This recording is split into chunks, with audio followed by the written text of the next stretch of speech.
நான் ஒரு ஹிந்து தான். ஆனா, நான் வந்து எப்பயுமே நம்ம இஸ்லாமியர் நண்பர்கள பார்த்து ஒரு விஷயம் ரொம்ப அட்மையர் பண்ணுவேன். அது என்னன்னா, ரம்ஜான் மாசத்துல வந்து ஃபாஸ்டிங் பண்றது தான். ஏன்னா, அந்த டைம்ல ஃபாஸ்டிங் பண்ணும்போது பார்த்தீங்கன்னா, அது ஜஸ்ட் ஒரு ஃபாஸ்டிங் இல்ல. காலையில 4 மணிக்கே எழுந்திரிச்சு, 4 மணிக்கெல்லாம் சாப்பிட்டுட்டு, சன்ரைஸ் ஆகறதுக்கு முன்னாடி சாப்பிட்டுட்டு, சன்செட் ஆகுற வரைக்கும் சாப்பிடாம இருப்பாங்க. அதாவது ஒரு தண்ணி கூட குடிக்க மாட்டாங்க. டீ குடிக்க மாட்டாங்க, சாப்பிட மாட்டாங்க. நாம ஒரு நாளைக்கு 10 தடவை டீ குடிப்போம். ஸோ இது வந்து எனக்கு ஒரு ஷாக்கிங்காக இருந்துச்சு. இப்போ இந்த எக்ஸ்பீரியன்ஸ் எப்படி இருக்குதுன்னு இன்றைக்கி ட்ரை பண்ணலாம். நான் ட்ரை பண்ணேன். காலையில் எழுந்திரிச்சிட்டு லைட்டாக கொஞ்சம் சாப்பிட்டுட்டு, இப்போ ஈவினிங் ஆகிடுச்சு. என்னால் சுத்தமாக முடியல. பயங்கரமாக கையெல்லாம் நடுங்குது. இதுலேருந்து ஒரு எக்ஸ்பீரியன்ஸ் வந்து எனக்கு புரிஞ்சது. பேசிக்கலி இது வந்து ஒரு செல்ஃப் கண்ட்ரோலு, ஒரு டிசிப்ளின், ஒரு பேஷன்ஸு அண்ட் இது எல்லாத்துக்கும் மேலே வந்து ஒரு மைண்ட் கண்ட்ரோல். இஃப்தார் சாப்பிட்றதுக்கு முன்னாடி முதல்ல வந்து பிஸ்மில்லான்னு சொல்லிட்டு தான் சாப்பிடணும். நானே இப்போ பிஸ்மில்லான்னு சொல்லிட்டு தான் சாப்பிட போகிறேன். அண்ட் சாப்பிடும் போது ஃபஸ்ட்டு வந்து பேரிச்சம்பழம் சாப்பிட்டுட்டு, அப்புறம் தண்ணி கொஞ்சம் குடிச்சிட்டு, அதுக்கப்புறம் தான் மற்றதெல்லாம் சாப்பிடணும். ஸோ இப்போ அப்படி தான் நம்ம சாப்பிட போகிறோம்.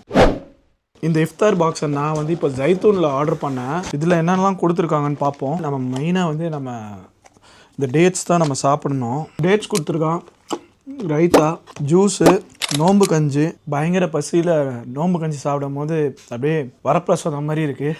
ஜெனரலாக நோம்பு கஞ்சி கொடுத்தா சாப்பிட்றது நம்ம கஷ்டமாக இருக்கும். பட் அந்த நோம்பு இருந்துட்டு சாப்பிடும் போது இது வந்து பிரியாணியை கூட சாப்பிட தோணலை. ஃபஸ்ட்டு இந்த நோம்பு கஞ்சி தான் குடிக்க தோணுது எனக்கு. இது வந்து நோம்பு கஞ்சிக்கு வடை கொடுத்துருக்காங்க. வடை தான் நமக்கு ரொம்ப முக்கியம். மசாலா வடை, வடையும் சூப்பராக இருக்குது. ஸ்வீட்டு, ஹைதராபாதி ஹலீமு. ஹலீம்னா நம்ம ஹிந்துஸ் நிறைய பேருக்கு தெரியாதுன்னு நினைக்கிறேன். எனக்கு முன்னாடி தெரியாமல் இருந்துச்சு, இப்போ தான் தெரிஞ்சுக்கிட்டேன் நான். இது வந்து பேசிக்கலி வந்து மட்டனை பயங்கரமாக கிரைண்ட் பண்ணியிருக்காங்க. இதுவுமே வேறு லெவல் டேஸ்ட்டாக இருக்குது. பயங்கர ஒரு டிஃப்ரெண்ட் டேஸ்ட்டாக இருக்குது. இதுதான் நான் ஃபஸ்ட் டைம் சாப்பிட்றேன். ரொம்ப இன்ட்ரெஸ்டிங்காக இருக்குது. பார்பிக்யூ சிக்கன் கொடுத்துருக்காங்க. ஜைத்தூனில் சிக்கன் வந்து சொல்லவே வேணாம், வேறு லெவலில் இருக்குது. ஃப்ரூட்ஸ் கொடுத்துருக்காங்க. அடுத்து மெயின் டிஷ்ஷு பிரியாணி. அதுவும் மெயினாக மட்டன் பிரியாணி, சிக்கன் பிரியாணி கூட இல்லை, மட்டன் பிரியாணியும் வேறு லெவல். கிளி பரோட்டாவும் கொடுத்துருக்காங்க.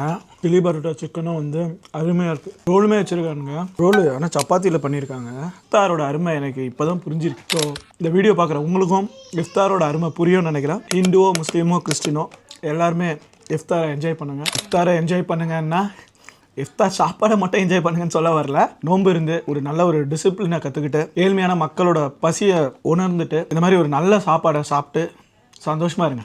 பாக்ஸ் உள்ள என்ன இருந்துச்சுன்னு காமிச்சு, பாக்ஸ் எவ்வளோ ரேட்டுன்னு சொன்னீங்கன்னு கேட்பீங்கன்னு எனக்கு தெரியும்.